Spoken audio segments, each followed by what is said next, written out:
Selamat pagi dan salam sehat untuk kita semua. Dan jangan lupa berdoa sebelum belajar.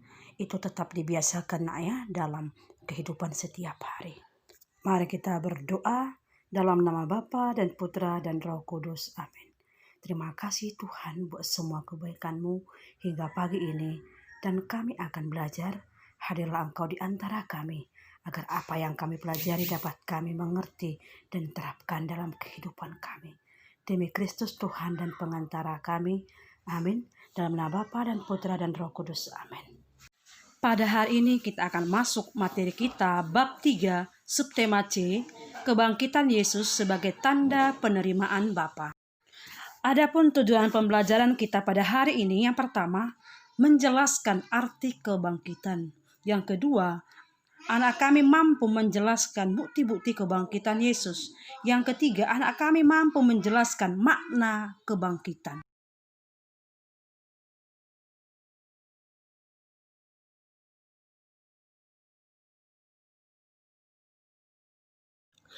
Mari kita mendengarkan kisah dengan judul Membangkitkan Orang dengan Mendengarkan.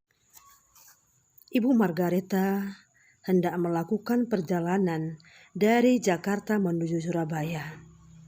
Sebelum berangkat, ia duduk di dekat gerbong kereta api. Yang terpikir oleh Ibu Margareta adalah, semoga secepatnya berangkat. Kalau berangkat, berharap perjalanannya lancar, bisa dapat beristirahat, dan sampai di Surabaya bisa bertemu dengan cucunya. Di sebelahnya duduk seorang ibu yang lebih muda. Matanya lembam dan rambutnya tidak tersisir. Ketika perjalanan masih di sekitar kota Jakarta, Ibu Margareta mulai terusik hatinya. Ia mendengar isak tangis ibu di sebelahnya. Lalu ia mulai memandang ibu tadi, menyodorkan tisu tanpa berkata apa-apa. Bu Margareta berpikir, setelah ibu yang di sampingnya mengusap air mata tangisnya akan berhenti. Ternyata tidak. Isak tangis ibu itu semakin menjadi-jadi. Hati Ibu Margareta iba dan berkata dalam hati, pasti ibu ini mempunyai masalah. Ibu Margareta berkata dengan hati-hati, maaf, sepertinya ibu sedang punya masalah yang berat ya. Ibu muda itu hanya mengangguk. Lalu kata Bu Margareta, kalau begitu, boleh aku memelukmu? Ibu Margareta menawarkan diri.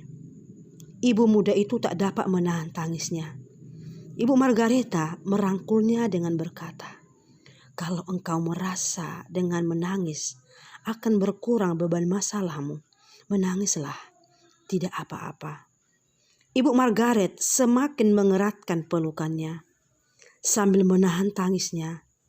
Akhirnya, ibu muda menceritakan masalahnya. Dan Ibu Margaret tidak mengeluarkan sepatah kata pun. Ia hanya mengelus dan memegang erat jari sang ibu muda itu. Tanpa terasa, curahan hati yang panjang lebar itu membawa mereka sampai di stasiun Cirebon. Maafkan saya ya Bu, saya merepotkan ibu. Selama ini saya tidak tahu harus bercerita pada siapa. Tapi entah mengapa akhirnya saya berani bercerita pada ibu.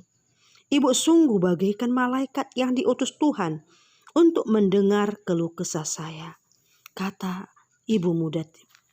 Ibu Margareta bingung. Ia tidak tahu harus berkata apa. Ia melepaskan rangkulannya dan memegang pipi ibu muda itu lalu berkata, engkau sudah kuanggap seperti anakku sendiri. Ibu Margaret berkata, kamu wanita hebat. Tuhan pasti memberkati. Terima kasih ibu. Ibu sungguh bagaikan malaikat yang diutus Tuhan untuk mendengar keluh kesah saya. Sekarang saya yakin ternyata masih ada orang yang mau mendengarkan saya. Tuhan mendengarkan saya melalui ibu. Seru ibu muda tadi. Wajahnya tidak lagi kusam. Hidupnya seolah penuh harapan. Anak-anak ibu, setiap orang tak luput dari masalah dalam hidupnya. Ketika ada orang yang mengerti sebagai curahan atas masalah yang kita alami, seketika itu juga masalah itu akan lenyap. Ibu Margareta dalam cerita tadi tidak melakukan apa-apa. Dia hanya memberikan kesempatan kepada ibu muda yang punya masalah tadi untuk mencurahkan masalahnya kepada Ibu Margareta agar seketika masalah yang dihadapi bisa terpecahkan. Sama, Yesus sendiri tak luput dari masalah. Yesus dipandang oleh ahli-ahli Taurat dan orang-orang Farisi sebagai penguasa Israel sebagai sumber masalah.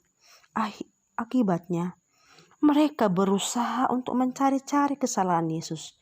Puncaknya, Yesus mereka tangkap dan hukum. Hukumannya adalah hukuman mati. Mereka merasa bila Yesus sudah mati, maka masalah akan selesai. Ternyata anggapan mereka salah. Karena Yesus bangkit dari antara orang mati.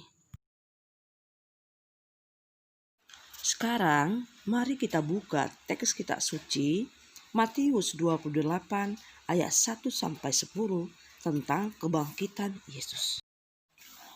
Allah telah membangkitkan Yesus. Dengan kebangkitan Yesus, apa yang mau dikatakan Allah kepada manusia? Bahwa Allah mau menegaskan, bahwa Allah mau membenarkan apa yang telah dilakukan oleh Yesus. Dan Allah mau membenarkan apa yang diwartakan Yesus tentang kerajaan Allah. Peristiwa kebangkitan Yesus ini menunjukkan bahwa Yesus adalah sungguh-sungguh Tuhan dan sungguh Putra Allah. Bahwa jalan kebenaran serta juru selamat dunia bagi orang yang percaya kepadanya.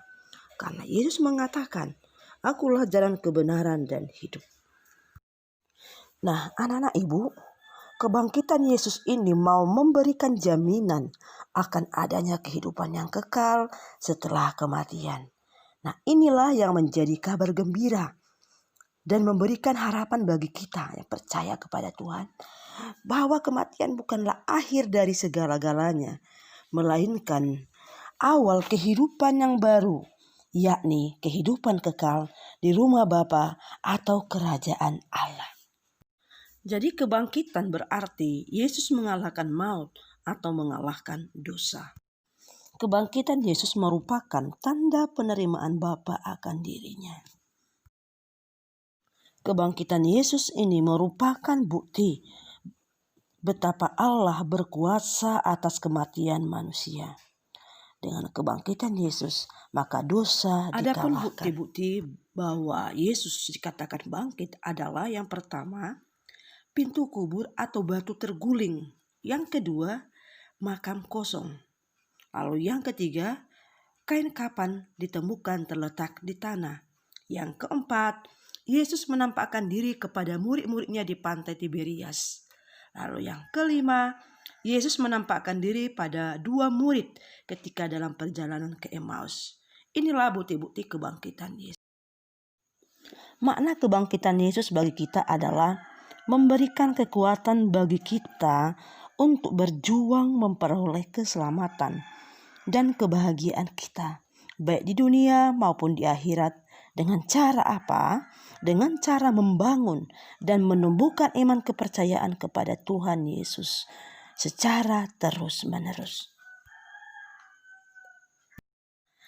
Mari melalui pelajaran hari ini mengajak kita agar dalam kehidupan kita sehari-hari kita melakukan kehendak Bapa. Mari kita hidup dalam lembaran yang baru, kehidupan yang baru bersama Yesus.